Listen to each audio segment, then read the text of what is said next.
ঢাকায় নিযুক্ত মার্কিন charge the affairs Tracey Ann Jacobson বাংলাদেশের প্রধান উপদেষ্টা ডক্টর মোহাম্মদ ইউনূসের সঙ্গে বৈঠক করেছেন এবং সেই বৈঠকটি হয়েছে প্রায় 40 মিনিট। 40 মিনিট তাদের মধ্যে কী কথাবার্তা হয়েছে, মার্কিন চার্জ দ্য অ্যাফেয়ার্স কী বলেছেন সেই সম্পর্কে বিস্তারিত কোনো তথ্য বাইরে আসেনি। ঢাকায় ইউএস এমবেসিও এ ব্যাপারে কোনো ধরনের খবর বা স্টেটমেন্ট যে প্রকাশ করেছে তা নয়, কিন্তু প্রধান উপদেষ্টা ডক্টর মোহাম্মদ ইউনূসের তরফে একটি প্রেস রিলিজ প্রচার করা হয়েছে এবং ঢাকার প্রায় অনেকগুলো পত্রিকা অভিন্ন শিরোনাম করেছে এবং সেই শিরোনামটি দর্শক আসলে এই ঘটনাটির প্রতি আমাকে খুবই কৌতূহলী করেছে, আকৃষ্ট করেছে। এই সংক্রান্ত যে সংবাদটি প্রধান উপদেষ্টার দপ্তর থেকে প্রচার করা হয়েছে সেখানে ডক্টর মোহাম্মদ ইউনূস খুব কঠোর ভাষায় সন্ত্রাসবাদের বিরুদ্ধে বক্তব্য রেখেছেন এবং প্রায় সবকটি পত্রিকায় এটি শিরোনাম হয়েছে যে বাংলাদেশে সন্ত্রাসবাদের কোনো স্থান নেই। সঙ্গত কারণে প্রশ্ন জাগতে পারে বা আমার মনে প্রশ্ন জেগেছে যে হঠাৎ করে ডক্টর ইউনূস সন্ত্রাসবাদের বিরুদ্ধে এভাবে বক্তব্য দিচ্ছেন কেন, এবং এই সন্ত্রাসবাদ বলতে তিনি আসলে কি বোঝাচ্ছেন। আমরা তো জানি যে গত প্রায় 1 বছর ধরেই বাংলাদেশে যারা ক্ষমতায় আছেন তারা বিএনপি, জামাতে ইসলামী, এনসিপি, জঙ্গি গোষ্ঠী সবার কাছেই সন্ত্রাসবাদ বা সন্ত্রাস শব্দ তারা বলতে আওয়ামী লীগকে বোঝান। কিন্তু মার্কিন কূটনীতিকের সঙ্গে বৈঠকে নিশ্চয়ই আওয়ামী লীগের বাংলাদেশে স্থান নাই বা আওয়ামী লীগকে এখানে কোনো ধরনের তৎপরতা চালাতে দেওয়া হবে না, এমন কথা ডক্টর ইউনূস বলবেন না, বলার কথাও না। সঙ্গত কারণেই এই বিষয়টি নিয়ে একটু খোঁজখবর করার চেষ্টা করি। ওয়াশিংটনে যারা বাংলাদেশের সঙ্গে আমেরিকার সম্পর্ক সরকারি বেসরকারি পর্যায়ে খোঁজখবর রাখেন এমন কারো সঙ্গে যে আলাপ আলোচনা হয়েছে তা থেকে যে তথ্যগুলো পাওয়া গেছে সেটি মোটামুটি উদ্বেগজনক। আপনারা যদি প্রধান উপদেষ্টার তরফে যে ছবিটি সংবাদপত্রে রিলিজ করা হয়েছে কিংবা প্রধান উপদেষ্টার ফেসবুক পেজে, অফিসিয়াল ফেসবুক পেজে যে ছবিটি আপলোড করা হয়েছে ডক্টর মোহাম্মদ ইউনূস এবং মার্কিন চার্জ দ্য অ্যাফেয়ার, সেই ছবিটির দিকে যদি একটু জুম করে একটু মনোযোগ দিয়ে দেখেন তাহলে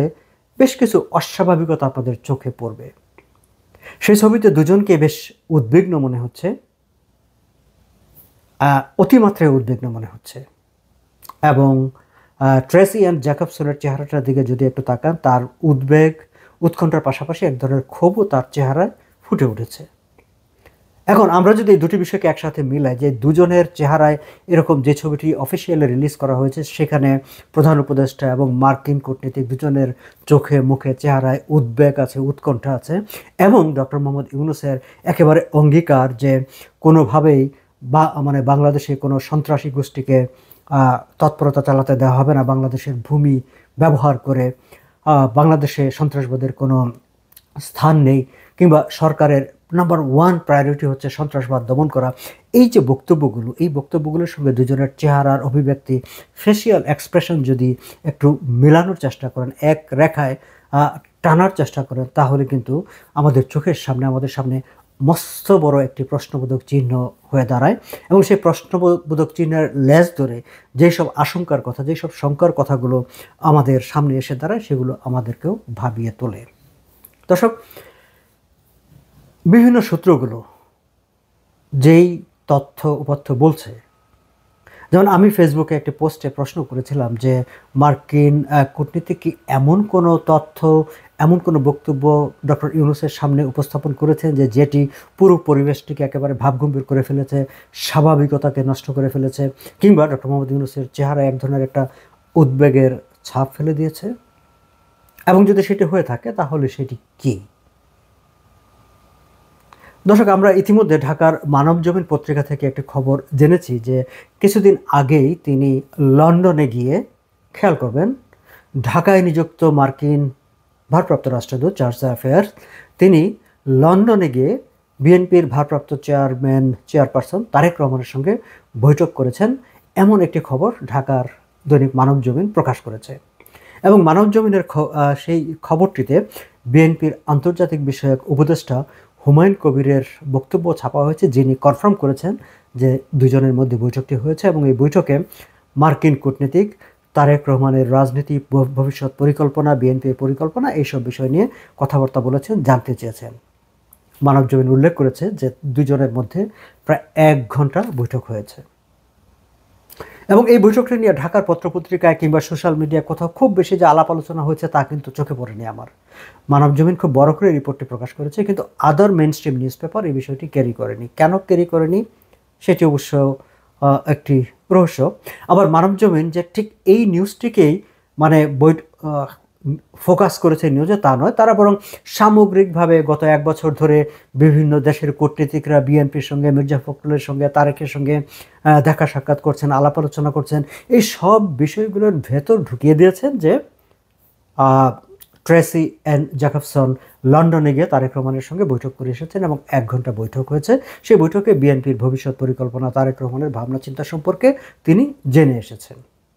এবং তার পরপরই ঢাকায় গতকালকে এই বৈঠক প্রধান উপদেষ্টার সঙ্গে তার এই বৈঠকটি হয়েছে।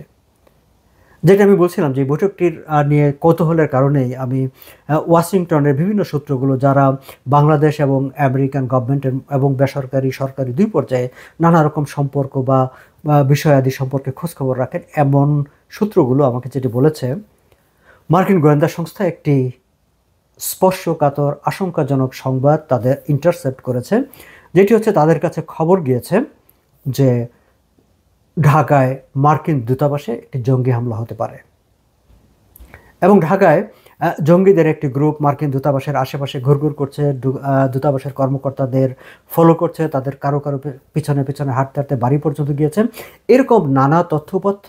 মার্কিন গোয়েন্দাদের হাতে যাবার পর তারা ঢাকায় মার্কিন দূতাবাসকে এই ব্যাপারে অ্যালার্ট করেছে এবং সেই তথ্য নিয়েই charge the affairs Tracey Ann Jacobson doctor ইউনূসের কাছে গিয়েছেন এবং তাকে এই ব্যাপারে অবহিত করেছেন যে তোমার দেশে আমার দূতাবাসের উপর হামলা হতে পারে। এখন এই যে খবরটি ইন্ডিপেন্ডেন্টলি মানে সরকারি কিংবা ঢাকায় মার্কিন দূতাবাস কিংবা মার্কিন প্রশাসন সূত্রে ইন্ডিপেন্ডেন্টলি যাচাই করা যায়নি, কিন্তু যে সূত্রগুলো যারা মানে দুই সরকারের সম্পর্ক নানা বিষয়ে খোঁজখবর রাখেন, এমন সূত্রগুলোর কাছ থেকে এই তথ্যটি পাওয়া গেছে। তবে আমরা যদি এই তথ্যটির সঙ্গে ডক্টর ইউনূসের বক্তৃতাটাকে মিলাই বা তিনি হঠাৎ করে যেভাবে এত উত্তেজিত মানে অনেকটা কঠোর কণ্ঠে সন্ত্রাসবাদের বিরুদ্ধে বক্তব্য দিয়েছেন এবং সব পত্রিকায় এই বিষয়টিকে ফোকাস করা হয়েছে, এই দুটির সঙ্গে মিলালে তার একটি সত্যতা থাকতে পারে বলেও ধারণা করা যায়। আবার একই সঙ্গে যদি আমরা অন্য একটি খবরের দিকে আপনাদেরকে দৃষ্টি আকর্ষণ করি এবং সেই খবরটিকে যদি এর সঙ্গে মিলানোর চেষ্টা করি, আপনারা দেখবেন যে আমি আজকে ঢাকার আজকের পত্রিকা, দৈনিক আজকের পত্রিকায় একটি সংবাদ ছাপা হয়েছে যে ঢাকার গোয়েন্দা সংস্থা এসবি এবং আরও কারা কারা যেন সরকারকে চিঠি লিখেছে, পুলিশকে চিঠি লিখেছে যে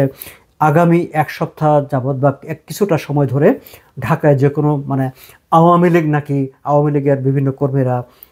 অনলাইনে অফলাইনে নানাভাবে অস্থিতিশীলতা তৈরি করতে পারে কিংবা কোনো ধরনের হামলা করতে পারে এবং সেই কারণে যেন পুলিশি অভিযান চালানো হয়, এরকম একটি সুপারিশ তারা করেছে। দর্শক খেয়াল করবেন যে একদিকে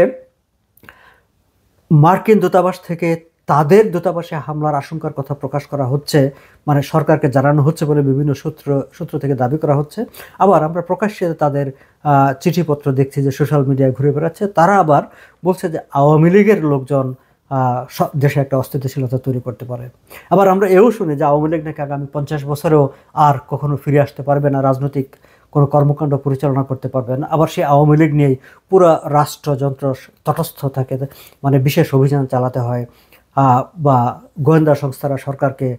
অস্থির করে ফেলে, তটস্থ করে রাখে। যাই হোক, সেটি আলাদা করে আলোচনার বিষয়, নিশ্চয়ই সেটি নিয়ে আলাদা করে আলোচনা করা যাবে, কিন্তু আমি শুধু এই জায়গাটায় আমি আপনাদের নজরে রাখলাম। এবং ঢাকার সব পত্রিকাগুলো যারা বাংলাদেশের সন্ত্রাসবাদের কোনো স্থান নেই বলে প্রধান উপদেষ্টার বক্তব্যকে শিরোনাম করেছে, দৈনিক সংগ্রাম, জামাত ইসলামের মুখপাত্র হিসাবে পরিচিত পত্রিকাটি, দৈনিক সংগ্রাম আবার আলাদা একটি শিরোনাম করেছে। তারা কিন্তু সন্ত্রাসবাদ শব্দটি ব্যবহার করেনি, তারা বলেছে যে বাংলাদেশে জঙ্গিবাদের বা জঙ্গিদের কোনো স্থান নেই। আমি প্রধান উপদেষ্টার অফিসিয়াল ফেসবুক পেজে ইংরেজিতে যেই স্টেটমেন্টটি আপ করা হয়েছে সেখানে আমি দেখলাম যে তারা মানে গভর্নমেন্ট এটিকে টেরোরিজম শব্দটি ব্যবহার করেছে, টেরোরিস্ট শব্দটি ব্যবহার করেছে, ফলে সঙ্গত কারণে সন্ত্রাসবাদ টার্মটি কারেক্ট। কিন্তু দৈনিক সংগ্রাম সেখানে কেন জঙ্গিবাদ, জঙ্গিদের স্থান নাই, জঙ্গিদের জায়গা দেওয়া হবে না, এইভাবে শব্দটিকে তারা অনুবাদ করে সেই জঙ্গি শব্দটি ব্যবহার করলো, সেটিও কিন্তু আমার কাছে খুব ইঙ্গিতপূর্ণ বলে মনে হয়েছে। যাই হোক, নিশ্চয়ই আপনারাও সামগ্রিক পরিস্থিতির দিকে তীক্ষ্ণভাবে নজর রাখবেন, মনোযোগ রাখবেন, কিন্তু বাংলাদেশের সরকারি পর্যায়ে, বেসরকারি পর্যায়ে, রাজনৈতিক অঙ্গনে নানা রকম ঘটনাপ্রবাহ ঘটছে এবং সেই ঘটনাপ্রবাহ শেষ পর্যন্ত কোন দিকে গড়াবে সেটি এই মুহূর্তে আন্দাজ করা মুশকিল। তবে ঢাকায় নিযুক্ত মার্কিন charge affairs Tracey Ann Jacobson doctor ইউনূসকে এমন কোনো তথ্য দিয়েছেন যে তথ্য তাকে উদ্বিগ্ন করেছে, খানিকটা উত্তেজিত করেছে এবং তাকে সন্ত্রাসবাদের বিরুদ্ধে কঠোর বক্তব্য দিতে উজ্জীবিত করেছে এবং তিনি দিয়েছেন। এটি তো সত্য। এবং সেই বক্তব্যটুকু যদি, সেই তথ্যটুকু যদি হয়ে থাকে যে ঢাকায় মার্কিন দূতাবাসে জঙ্গি হামলার সম্ভাবনা কিংবা মার্কিন গোয়েন্দাদের প্রাপ্ত তথ্য যেটি বিভিন্ন সূত্র দাবি করছে, সেটিও যদি হয়ে থাকে, তাহলে অবাক হবার কিন্তু কোনো কারণ থাকবে না। আজ এ পর্যন্তই, ভালো থাকবেন।